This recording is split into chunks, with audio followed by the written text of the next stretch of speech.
Item number 17.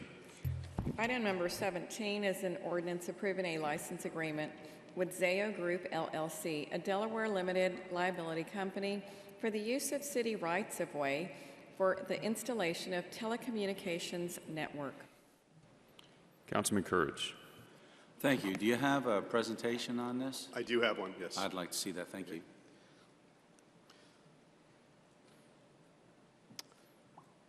So what I'd like to start with is a quick summary of background of different type of right-of-way agreements that are in place here in the city. And they fall into four basic categories. One follows Chapter 66 of the Utility Code, which is primarily for cable television. The second one is Chapter 283, which follows primarily for phone providers, and those are two regulated areas of agreements. Chapter 284, Local Government Code, is fairly new. You've heard of SB 1004 that's come up with around small cell providers, and that's the third category we use. This item we're here to talk about today falls in the fourth category, which is around a general term called license agreements as we go forward. And traditionally, under license agreements, it's a provider who is laying cable in the ground or overhead for their use primarily. And there's a process put in place. They're a certificated telecommunications provider, and they work with the Public Utilities Commission, and that line is either in the ground or in the air, and there's a fee associated with right-of-way access over that. And that's been fairly traditional as we go forward. A couple of things have happened recently where we've started to see providers put fiber on the ground and in the air that is for resale purposes, not for their own primary use. And that type of arrangement hasn't fit neatly into any of these categories. And so last year, I believe it was late 17, we had a conversation with Google as an opportunity for this.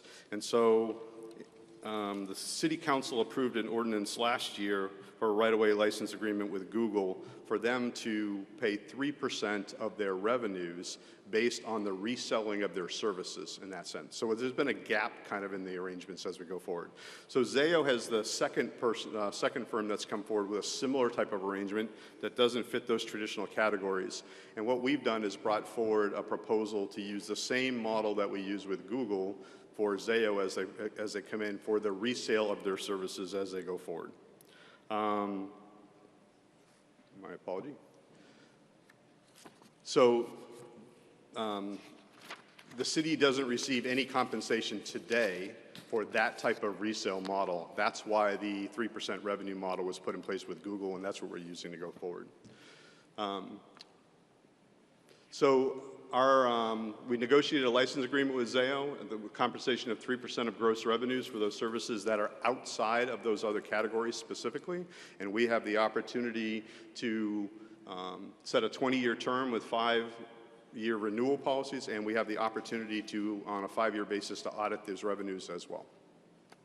This last slide of information is just some examples of the other compensation rates for those other categories. They were used, again, those are all regulated in those sense, but they were used as a basis for how we came up with our 3% of revenue for the Google agreement and for this one for Zayo. And that's my presentation. Thank you. I have a question. How long has Zayo been laying lines in San Antonio? Oh. John, you want to help me with that one? So John is our IT operations folks. He's been here for a while working with me. Mm-hmm. Sure. And I do believe that it probably would be better for us to go ahead and collect that information for you and send it over. I'm not exactly sure. Are they laying lines presently? They had been laying lines in the city of San Antonio area, yes.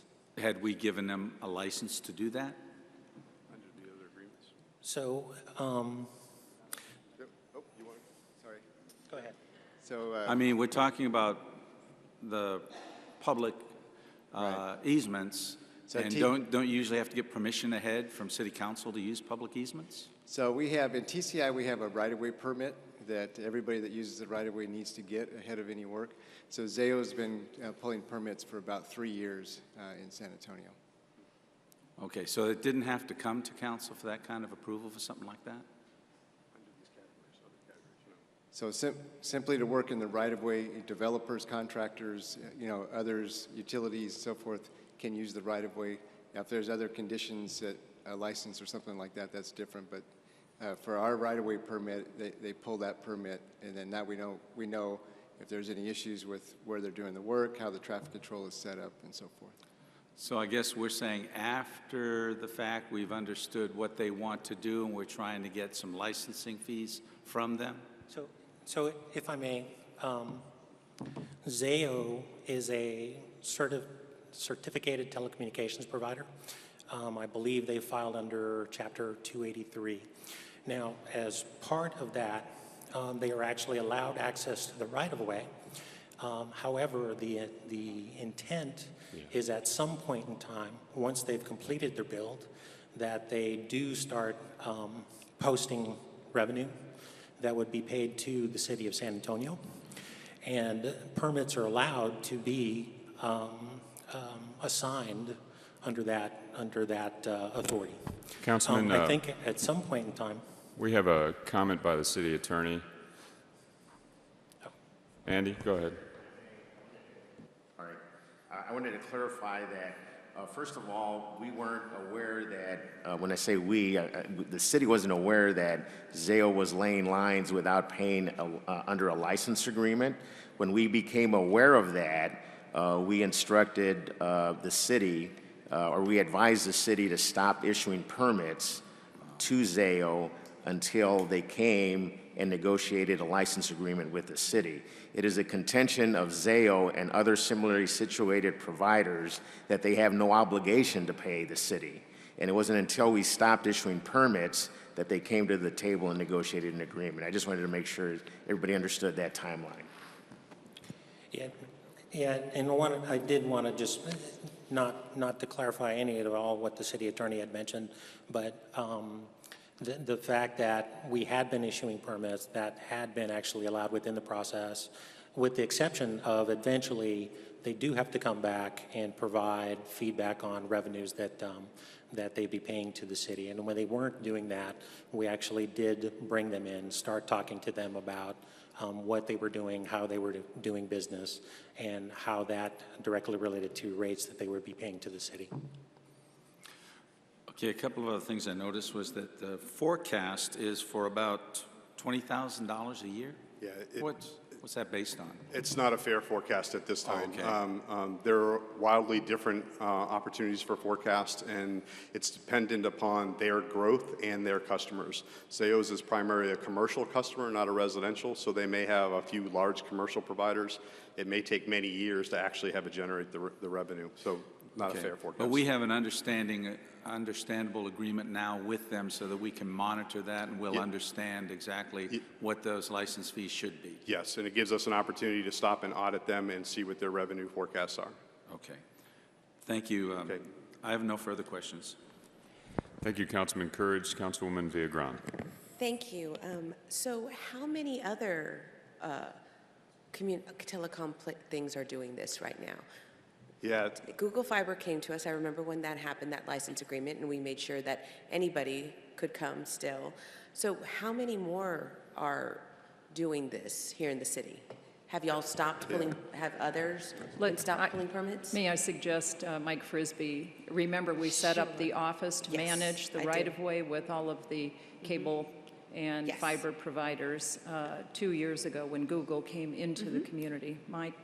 Thank you. Yeah, there's approximately 5 or 6 companies that are laying the telecommunication fiber throughout the city. But 3 of them are the most active, I would say. Between AT&T, Google, and Zayo's working as well. There's a company called Conterra that's doing a lot of work for the school districts, and then that impacts the right-of-way some as well. So do they all have license agreements? And are we collecting that? And did that have to come to council? Because when did that happen? When did it come to council with those license agreements? If I may, they have not come to council yet, and the intent of this is as part of the deployment of the fiber team in TCI. That was actually one of the things that we were going to be looking at is who's doing work, under what authority are they doing work, and then once we identify these types of companies, to bring them in, talk to them, and establish what license agreement they're working under. And once we've done that, and in this particular case, for Zayo, we determined they weren't working under a license agreement that we felt was appropriate. We brought them in. We were able to develop that agreement. So our intent is to do that as TCI issues permits, and we actually have a process in place for that. So, of course, Google has received approval from the City Council in the past. AT&T has already an agreement with the city in place for their work. So any telecom that needs a certain license or permit approved by council, if they don't have it, it'll be pending, but I'm not aware of any that aren't right now. So as we know, all others fit under these current categories that I explained. Zayo is the one we're working with that is in the gap at that point. So we only have this one that you know of that is in the gap. That we know of at this time, yes. But y'all are doing your due diligence to find out if anything else is happening. Between IT and TCI, we have a pulse of all the providers that are out there laying fiber. Great to hear that. Okay, and because you're both here, I also want to remind you that something that the residents always tell us is they need to make sure that whoever's going out there and doing the micro trenching or whatever, laying down these fibers in the right of way, that they tell the residents in the neighborhood that they're appropriately, they have their uniform or what have you, because that is many of the calls that we've been getting. So I know that that's part of the prerequisites when they go in and they meet with you. Is that correct? Mike? That is correct. As we worked the last year and presented to you all as well, there's a communication protocol now in advance of any work. They also have to identify themselves and the job site. So between their uniforms and their vehicles, their signage, they have to say who they are and who they're doing work for. If they're a contractor working for AT&T or Google, that'll be clearly shown with the phone number as well. Contractor or subcontractors or what have you. Exactly. Okay, all right. Well, thank you very much for that, and I motion to approve. There's a motion and a second for approval of item number 17. Councilman Brockhouse. Thank you, Mayor. My question is just, I get to go back. I have to come back up. Mike, it's just these contracts and stuff like that, are we taking these, so we're giving these permits, these are profit-making items for AT&T, Zayo, and everybody. Are we including customer service and quality of work within our ability to revoke their permit if necessary? Yes, yes. The right-of-way permit is clear to that, and it is revocable. It also has a schedule associated with it that if they go past that schedule, then there's penalties associated with that as well. Yeah, it's Marcus is handling. Yeah, Marcus Hammer leads the team. I bring it up because half of those, specifically AT&T, they do terrible work. We've complained about it multiple times. They're destroying neighborhoods. They're cracking sidewalks. Google is actually very responsive, and a couple other ones are doing well. Zayo actually does particularly well up and down. They're working heavily up and down Westover Hills, but AT&T's ransacking neighborhoods. And if Google or stuff like that are coming into your community, you got to be aware that these kinds of folks, if they're not delivering the service levels, I would hope that we are cutting off their pipeline of any ability to do work or any trenching anywhere in the city, or at least in District 6, because it gets pretty bad. And their quality work needs to be held accountable, plus their service level to the residents. To Councilman Villagran's point, they don't even pay attention. They come and do whatever they want. Google's that micro trench, but AT&T's doing something different with their fiber piece. Google has a slightly different process, and their responsiveness. Google has a local representative for my colleagues. They may already be talking to your districts, but they're very local. They have somebody that represents them. It's on the ground quickly. But with AT&T, it's like dealing with a black hole, trying to get a quick response out of them. So I just wanted to make sure I raise those concerns that those of us that are in the middle of this installation and have been going through this for the last year, I haven't said. Now, Marcus knows it, but I wanted to make sure it got on the record for myself, for my colleagues as well, that these things have a tendency to get out of hand pretty quick if nobody's following up on them. And if this is a profitability on these types of right-of-way issues, that we can revoke them if necessary and ensure that they're following the rules of the neighborhoods more than anything. So. We can also work very closely with AT&T's government relations staff that we work with to try to make a difference there. So I'll talk to Marcus more about the need to escalate here locally rather than maybe trying to work through. And Marcus does well with it. He's got difficulties with some of the providers, but the words I'm using, wreck it, destroy, those are those are neighborhood words. Those aren't Greg's words. Those are words directly from the residents that I represent. I mean, they're not very happy with the service level from two of those providers, but it's been delivered up to Marcus. So I just want to make sure I got it on the record and that my colleagues knew that there are a lot of difficulties with installations like this when it comes into their communities. So thank you. Thank you, Mayor. Thank you, Councilman Brockhouse. Councilman Perry. Thank you, sir. Just a couple of questions. How long have they been installing their products in the easements? Zayo? Yes. Approximately 3 years. Okay. Do we know what they have put in so far, up to date? We do. We have that documented, yes. Okay. So we're for sure we know what they've put in. Yes. See, is this contract retroactive to capture everything that they've already put in? So they have always submitted for permits, and they've received those permits. The issue was the revenue share piece that they had a dispute with the city on. So we have all their permits, documentation of everything that they've put in. Okay. That was a question then, some time ago then we brought them in collectively with our legal department to say, hey, we need to get this worked out. And so that's the resolution now. So it is retroactive to capture everything that they have done in the past and everything that they'll do in the future? Yes. So the intent is to look at their annual revenues from when they started, yes. Okay. All right. And we have plans to go back and take a look at these other companies as well that are also doing. Well, any company that's laying fiber under an existing franchise agreement for their own use is already covered under that franchise agreement. But Okay. any new company that comes in this gap where they're actually laying the fiber for resale, as we learn of those, we will bring them back as part of the same kind of proposal. Okay, great. Thank you. Thank you, Councilman Perry. Councilman Courage. Yes, thank you. Another question, the projected income, what will that be dedicated to? I know these others have specific areas they must go to, but how about this income? Where will it be dedicated to? So these license agreements, the revenues are typically small, but they're deposited directly into the ITSD fund. So they go towards supporting our overall IT infrastructure. So this particular one from Zayo will go to, but isn't that part of the general fund?